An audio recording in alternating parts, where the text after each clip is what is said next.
Praise Lord, जय मसीह की। मैं स्टैनली मैकवान, मेरे YouTube channel Hindi Gujarati Bible study में आपका स्वागत है। मेरे चैनल को आज अभी इसी वक्त आप सब्सक्राइब कर लीजिए और परमेश्वर के ज्ञान में आप बढ़ते जाओ। सामरी स्त्री जिन्हें एक के बाद 5 पति किए थे। 5 पति करने के बाद सभी को तलाक देने के बाद उससे 6वां पति कर दिया, लेकिन उसने उसके साथ शादी नहीं की, उसको बिना शादी ऐसे ही रखा। समझो, लिव इन रिलेशनशिप। ये स्त्री क्या चाहती है? ये स्त्री चाहती है उसको संतुष्टि मिले, ये स्त्री चाहती है उसको सुख मिले, ये स्त्री चाहती है उसको शांति मिले, और इस कारण से उसने शादी कर ली। लेकिन शादी में उसे कोई मज़ा नहीं आया।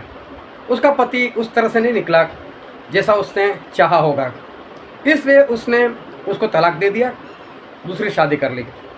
लेकिन उसमें भी उसको कोई आनंद नहीं मिला, उसने तीसरी शादी कर ली, फिर चौथी, 5वीं, अभी 6ठे के साथ तो उसने शादी नहीं की, ऐसे ही रख लिया कि देखती हूँ अच्छा निकलेगा तो रखूँगी, नहीं तो ऐसे ही छोड़ दूँगी, तलाक की ज़रूरत तो नहीं पड़ेगी। मैं बोलता हूँ आप भी खुशी के पीछे भाग रहे हो, आनंद के पीछे भाग रहे हो। क्या आपके जीवन में खुशी है? क्या आपके जीवन में आनंद है? इस स्त्री को, सामरी स्त्री को बाद में आनंद मिला। कब, कैसे और किसने दिया, किस तरह से दिया, और आपके जीवन में आनंद कैसे आ सकता है, वो जानने के लिए मेरे साथ इस वीडियो में लगातार अंत तक बने रहो।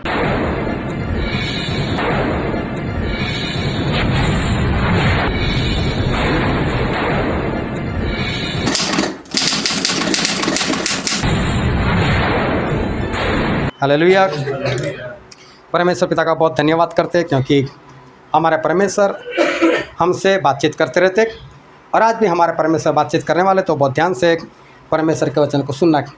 एक बार प्रभु यीशु जब इस धरती पर थे तो वो कहीं पर जा रहे थे, और रास्ते में उनको सामरिया से होकर जाना पड़ा, और वहाँ पर सुखार नाम की एक जगह थी। वहाँ पर याकूब का कुआं था, दोपहर का वक्त था, और प्रभु यीशु वहाँ पर अपने चेलों से कहने लगे, मैं थका हुआ हूँ, मुझे भूख लगी है, आप सभी लोग बाहर जाओ, शहर में जाओ, और मेरे लिए कुछ खाने का प्रबंध करो, मैं यहाँ पर बैठता हूँ। दोपहर की धूप में प्रभु यीशु वहीं पर बैठ गए, और चले लोग सारे के सारे खाना लेने के लिए चले गए। और तब एक स्त्री आई, सामरी स्त्री, जिसका नाम बाइबल में नहीं लिखा, लेकिन सामरिया की थी, तो सामरी स्त्री, और वो पानी भरने के लिए आई दोपहर के वक्त। और जब पानी भरने के लिए आई तो प्रभु से उससे बात करना शुरू किया कि स्त्री, मुझे पानी पिला दो, मुझे प्यास लगी। तो उसने प्रभु से को ऊपर से नीचे तक देखा, ये तो यहूदी है, मैं सामरी हूँ, हम दोनों का आपस में कोई रिश्ता नहीं, अरे मुझसे क्यों पानी मांग रहा है? तो बोला, एक तू यहूदी है, मैं सामरी हूँ, हम दोनों का आपस में कोई रिश्ता नहीं, तू मेरे पास पानी क्यों मांगता है? तो प्रभु ने तुरंत उसको उत्तर दिया कि अगर तू परमेश्वर को जानती, परमेश्वर के वरदानों को जानती, और तू मुझे जानती कि मैं कौन हूँ, तो तू मेरे पास पानी मांगती और मैं तुझे जीवन का जल देता। स्त्री ने प्रभु से एक बार फिर से देखा, फिर वो बोलने लगी, हमारा पूर्वज याकूब, मतलब इज़राइल का पूर्वज याकूब, जिसका नाम इज़राइल रखा गया था, वो बोले उसे एक कुआं खुदवाया, बरसों हो गए, और आज भी उसमें से पानी निकलता है। तेरे पास ना तो बाल्टी है, ना तेरे पास कोई रस्सी है, तू कैसे पानी निकालेगा? तू कैसे मुझे दे सकता है? क्या तू इस याकूब से भी बड़ा है? तो प्रभु से उसको कहा कि स्त्री, अगर ये याकूब के कुएं का पानी कोई पिए, उसको फिर से प्यास लगेगी, लेकिन मैं जो पानी दूंगा वो अगर एक बार कोई जो पी ले तो कभी प्यासा नहीं होगा, और उसके पेट में से वो पानी नदी बनकर बह निकलेगा। जब स्त्री ने सुना कि यीशु के पास ऐसा पानी है जिसको पीने से पेट में से नदी बनकर बहती है, वो खुश हो गई। बोले, प्रभु अगर ऐसी बात है तो पानी मुझे दे दे, मुझे चाहिए ये पानी, ताकि मुझे दोपहर में इतनी कड़ी धूप में मुझे यहाँ तक भरने के लिए ना आना पड़े। तो प्रभु ने उससे कहा, पानी दूंगा, लेकिन जा अपने पति को बुला कर लेकर आ। तो स्त्री ने कहा मेरा पति नहीं है। प्रभु उसने बोला सच कहा तूने, क्योंकि तेरे 5 पति थे, सभी को तूने तलाक दे दिया, ये 6वां है। इसको तूने कोई सर्टिफिकेट लेकर नहीं ले आई, मतलब शादी नहीं की इसके साथ, ऐसे ही रहती है। सच कहा तूने कि सही में तेरा पति नहीं है। अब ये सुनकर, और वो भी एक अनजान इंसान से सुनकर, जिसको कभी वो मिली नहीं, उसके मुँह से ये सारी बातें सुनकर ये अचंभित हो गई। अरे प्रभु, तू तो कोई भविष्यवक्ता लगता है, तुझे मेरे अंदर की बातें कैसे मालूम? ये तो मैं जानती हूँ, हम दोनों कभी मिले नहीं, मतलब लगता है तू कोई भविष्यवक्ता है। बोले हमारे लोग वो पहाड़ पर जाते भजन करने के लिए, तेरे लोग यरूशलेम में जाते। तो प्रभु से बोला स्त्री, ऐसा वक्त आया है, ऐसा वक्त आ रहा है कि जो सच्ची आराधना करने वाले ना तो पहाड़ पर जाते हैं, ना तो यरूशलेम में जाएंगे, लेकिन वो आत्मा से और सच्चाई से परमेश्वर की आराधना करते हैं। और ऐसे आराधना करने वाले को परमेश्वर ढूंढते हैं। स्त्री ने सुना, और फिर स्त्री ने आगे बात कही कि मैंने ऐसा सुना है कि मसीह आने वाला है। और प्रभु उसने बोला कि तेरे साथ जो बातें कर रहा है ये वही है, मैं तू जिस मसीह की बात कर रहे वही मैं हूँ। और जैसे स्त्री ने सुना कि मसीह ये हमको छुड़ाने वाला, जो घड़ा लेकर आई थी, वो घड़ा उसे फेंका, वो भाग कर गई शहर में, और भाग कर जाकर एक एक घर के दरवाजे को खटखटाने लगी। दोपहर के वक्त लोग सो रहे होंगे, आराम कर रहे होंगे, विश्राम कर रहे होंगे, उस वक्त स्त्री एक एक का दरवाज़ा खटखटाती है, ए खोलो खोलो जल्दी खोलो। और जब लोगों ने दरवाज़ा खोला होगा, ये स्त्री व्यभिचारिणी नहीं, 6 पति वाली, ये तू यहाँ क्यों आई? अरे जल्दी चलो जल्दी चलो। अरे बोलो कहाँ? बोले याकूब के कुएं के पास मुझसे एक इंसान मिला, आकर देखो तो देखो तो सही, कहीं वो मसीह तो नहीं है। दूसरे के दरवाजे पर, तीसरे के दरवाजे पर, पूरा शहर छान मारा, सभी के दरवाजे खड़का दिए, सभी लोग बाहर आए, और सभी लोग इस स्त्री की बात के ऊपर विश्वास कर प्रभु उसे के पास आए।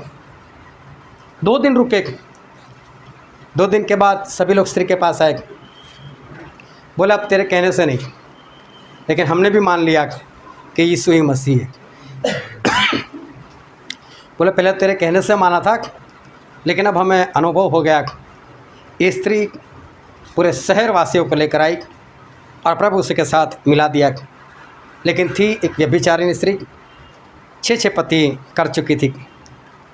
ये सामरी स्त्री जब पानी भरने के लिए आई थी, तब दोपहर का वक्त था, और बाइबल में ऐसा लिखा, यूहन्ना उसका 4 अध्याय वचन 6, और याकूब का कुआं भी वही था, सो यीशु मार्ग का थका हुआ उस कुएं पर यूं ही बैठ गया। उस वक्त तकरीबन दोपहर हुई थी। देखो उस वक्त दोपहर का वक्त था, कड़ी धूप का वक्त था, और ये स्त्री दोपहर में पानी भरने के लिए आई थी। अभी ध्यान से समझते जाना, ये सामरी स्त्री आज इसी जगह पर मौजूद है, और इसलिए मैं कहता हूँ ध्यान से सुनना और देखना वो स्त्री कहाँ पर है।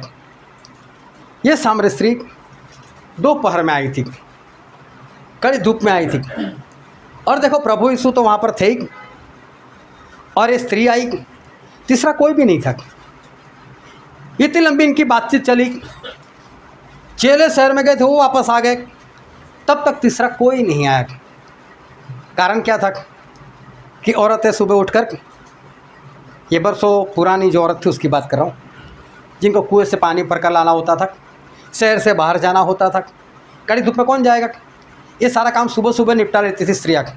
सुबह सुबह पानी भर कर आना, पीने का पानी, बर्तन धोने का, कपड़े धोने का, ये सब कुछ सुबह सुबह निपटा लेती थी। दोपहर में फिर विश्राम करना है। लेकिन ये स्त्री दोपहर में आई थी, कारण क्या था? दिल में पाप, व्यभिचार, दिल गंदगी से भरा हुआ था। ऐसी स्त्री जो 6 पति कर चुके, कौन उसके साथ रिश्ता रखेगा? शहर में कौन उसको बुलाएगा? कौन उसके साथ खड़ा रहेगा? अगर कोई औरत उसके साथ खड़ी रहे तो कोई क्या सोचेगा, तू भी ऐसी है क्या, तुझे भी कोई और कर रहा है पति। और अगर कोई लड़का खड़ा रहे तो क्या सोचेंगे, क्यों अभी तू फंस गया, मालूम नहीं स्त्री कैसी है। इसके साथ कोई भी रिश्ता नहीं रखता था, ये सब कुछ जानते थे। दूसरी बात, सुबह सुबह और स्त्रियाँ जब पानी भरने के लिए आएगी और ये भी जाएगी तो लोग देखकर ही मुंह सिकुड़ेंगे, देखो आ गई 6 पति वाली, देखना है कोई शर्म, कैसे चलकर आती है, कैसे ठुमक ठुमक कर चलती है कोई लज्जा इसके अंदर। ताने मारेगी और ये सुन नहीं पाएगी, इसको मालूम है ये सब मेरे साथ होगा, इसलिए वो दोपहर में आती है, जब लोग विश्राम कर रहे हैं तब ये छुप कर आती है और छुप कर रहती है। ये नहीं सुनना चाहती कि कोई इसको ताना मारे, ये नहीं सुनना चाहते कोई इसके बारे में ऐसी बातें करे कि ये व्यभिचारिणी है, इसको सुनना पसंद नहीं।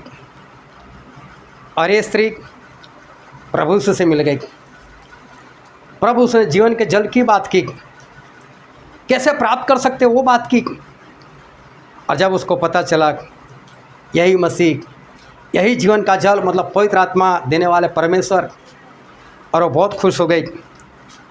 और प्रभु से के मिलने के बाद उसका जीवन ऐसा परिवर्तन हो गया कि जिस स्त्री के साथ कोई बात करना नहीं चाहता था, जिस स्त्री के साथ कोई रिश्ता नहीं रखना चाहता था, उसी स्त्री की बातों को सुनकर पूरा शहर बाहर आया।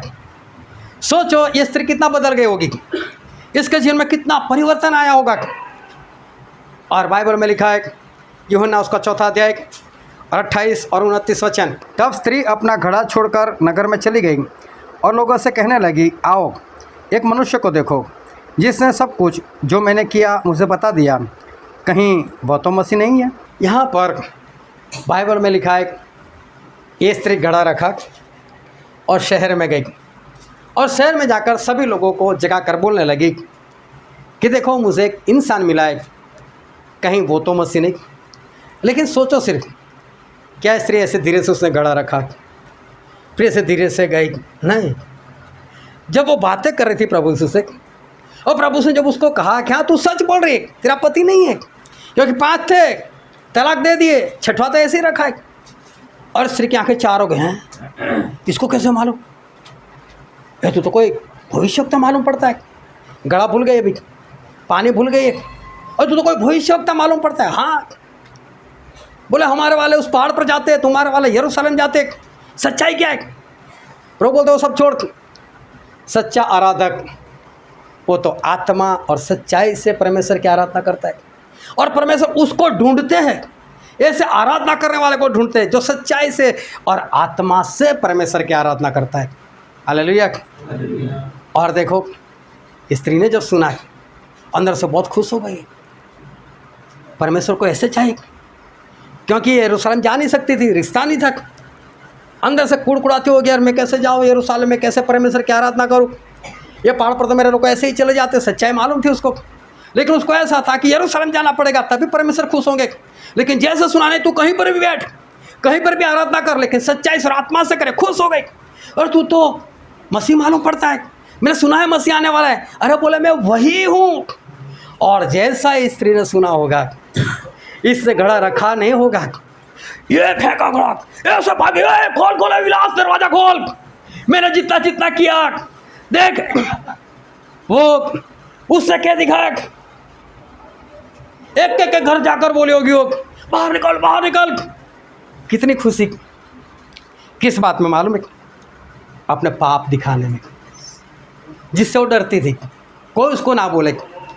और ये स्त्री आज खुद अपने पाप को जाहिर कर रही है। कारण क्या है मालूम है? जीवन का जल। वो कहाँ है अभी? अंदर। और जो अंदर था वो कैसा आ गया? बाहर। Hallelujah, hallelujah. जब तक जीवन का जल वो अंदर नहीं जाता, अंदर की बातें जो मुंह से बाहर आनी चाहिए वो बाहर नहीं आती। आप लोग जिसके विरोध में बोलते हो, जिसकी निंदा कर लेते हो, जिसके बारे में चुगली करते हो, जिसके बारे में गलत बातें करते हो, लेकिन कभी उसके सामने जाकर क्या आपने कबूल किया कि भाई साहब या बहन, मेरे से गलती हो गई, मैंने तेरे बारे में ऐसा सोचा था, मैंने तेरे बारे में किसी का आगे ऐसी निंदा की थी, मैं तेरे बारे में किसी को ऐसा बोला था, मैं तुझे ऐसा समझता था, ये निंदा, ये चुगली, ये लड़ाई, ये झगड़े जो इस दिल के अंदर भरा हुआ है, क्या कभी उसको बाहर निकाला? क्या उनके आगे कबूल किया? हालेलुया। समझ रहे हो कि नहीं? कमी किस बात की है? जीवन के जल की, मतलब पवित्र आत्मा की कमी है।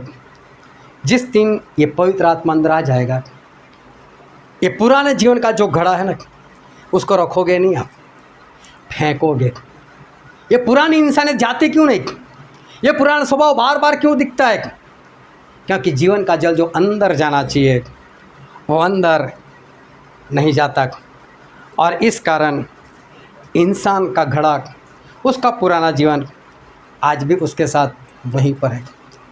आज भी लोग छुपते हैं, छुपाते हैं, अपनी बातें जाहिर नहीं करते, आज भी अकेले में घूमते, आज भी अकेले पानी भरने के लिए जाते, क्योंकि अंदर जो भरा हुआ है उसको निकालते नहीं। आज मैं आप सभी से कहता हूँ, आज तक जिसके भी बारे में आपने बात की, निंदा की, आज ही घर पर जाने से पहले उनसे बात कर लेना, बोल देना उनसे, कबूल कर लेना, कोई बात नहीं, ये श्री बिंदा से नहीं बोल रही। उसका सुनकर और लोग आए कि नहीं?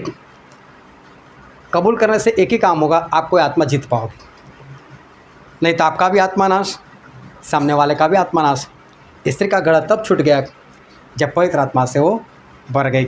Hallelujah, hallelujah.